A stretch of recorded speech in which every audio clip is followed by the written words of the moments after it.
What's up, Euro Football Daily? With the new season upon us, here are 10 teams you should be keeping an eye on over the next 10 months. Let's go. 10. Paris Saint-Germain.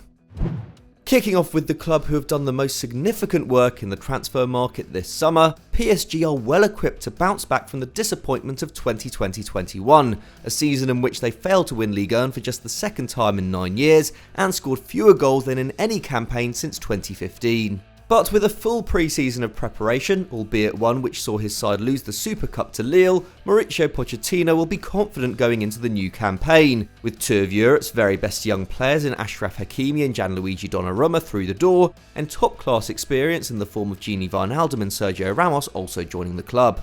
Left back remains a weak spot for the French giants, but provided Kylian Mbappe stays, they have a squad which, along with Man City, must be considered favourites for the Champions League in 2022, whether or not they manage to sign Paul Pogba or even Lionel Messi. And despite a difficult first few months in charge, Pochettino very much has the backing of the club, seeing his contract extended by an extra year to 2023 in July. But with this comes massive expectation. There's no doubt this is the biggest season of his managerial career to date. 9. Crystal Palace.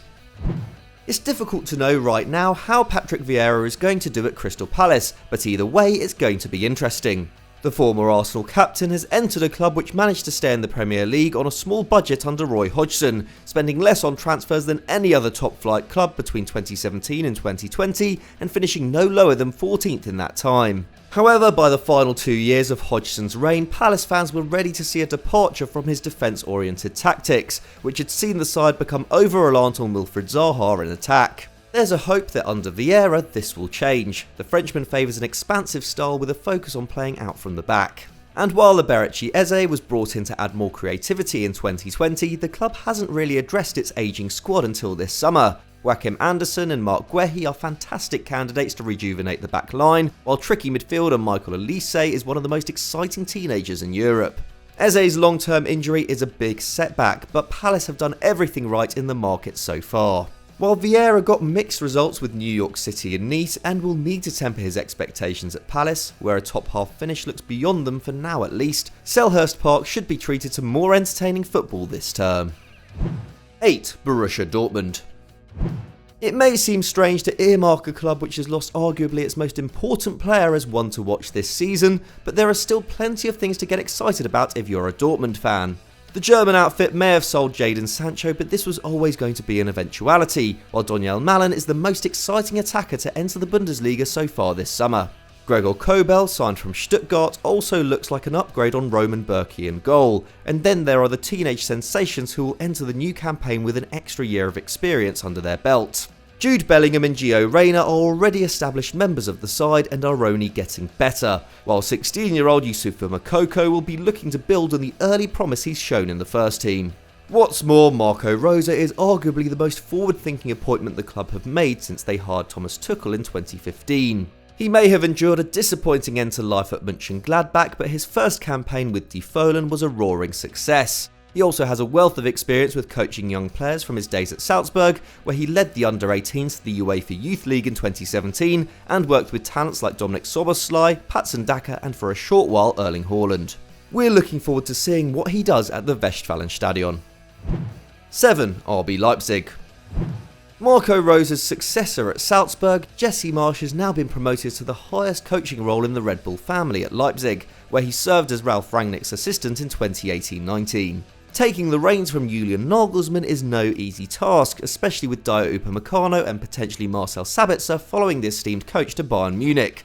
But there is good reason to believe that Marsch can be a success in the Bundesliga. Two of Europe's most promising young defenders in Mohamed Simakan and Josko Gvardiol have come in to replace the outgoing Upamecano and Konate, and while getting them to gel quickly could be tough, the American tactician can at least be safe in the knowledge that he has a wealth of attacking options at his disposal. The aforementioned Szoboszlai, a key player for Marsch in Austria, will be determined to bounce back from injury and hit top form. Christopher Nkunku is developing into one of the Bundesliga's top creators, while Dani Olmo averaged over 3 shots per 90 last term. And then of course there is Andre Silva, signed from Frankfurt for a bargain fee, with the hope he can provide the focal point that has been missing somewhat since Timo Werner's departure.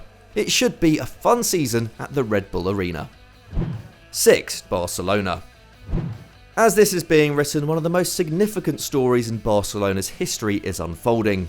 Lionel Messi has officially left the club, with Barca citing the financial and structural obstacles imposed by La Liga's strict regulations as the reason why he was unable to sign a new deal. The full story of how this came to be will no doubt become apparent in due course, and the talk of a U-turn isn't going away just yet.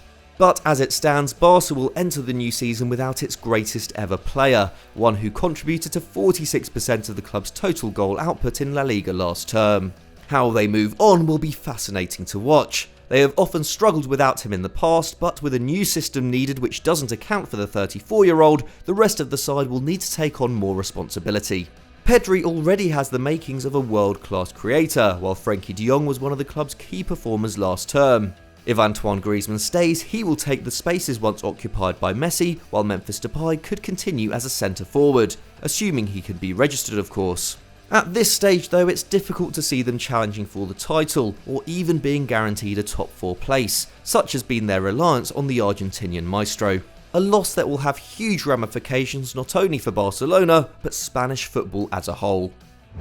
5. Leicester City.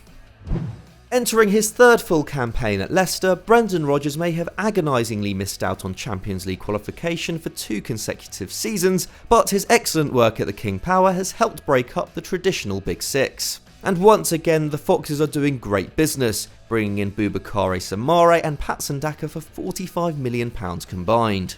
Soumaré's arrival could soften the blow of James Maddison's potential departure, allowing Rodgers to switch to a midfield 3 and further utilise the attacking qualities of Yuri Tielemans. The signing of Daka meanwhile will lessen the burden on Jamie Vardy and could see a front 2, which was used to varying success following the injury to Harvey Barnes last season, be implemented more often. Whatever Rodgers chooses to do with his side tactically, it will be interesting to watch, and with the addition of at least 2 young, hungry players, this Leicester team already feels fresher going into the new campaign, even if Wesley Fofana's heartbreaking injury has set them back a notch.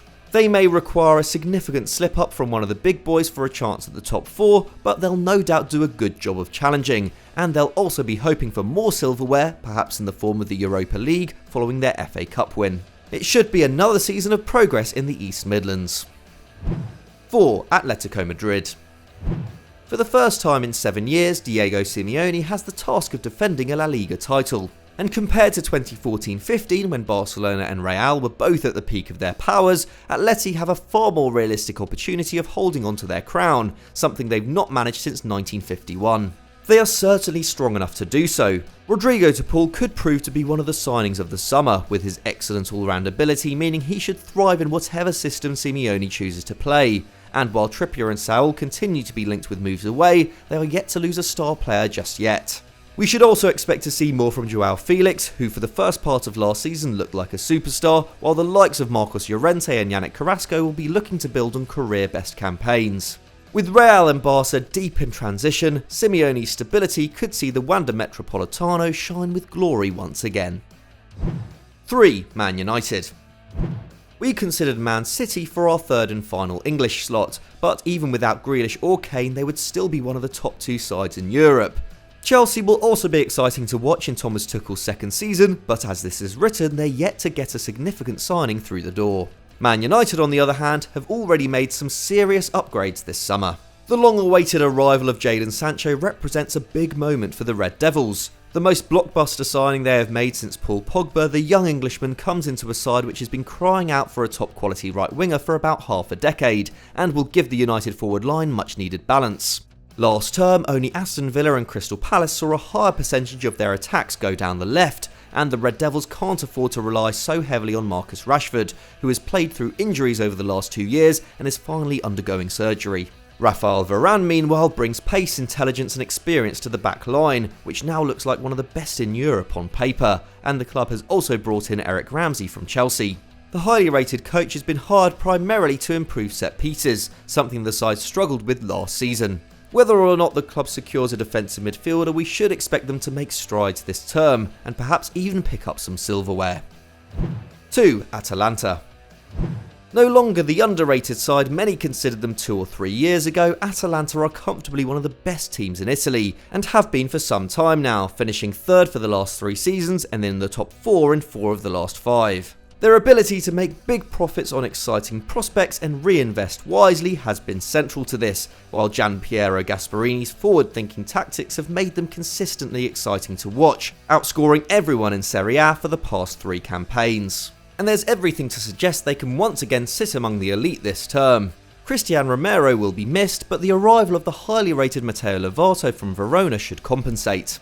The 21-year-old is versatile, has experience playing in a back 3 and holding a high line, both hallmarks of Atalanta's play, is comfortable on the ball and has a good passing range too.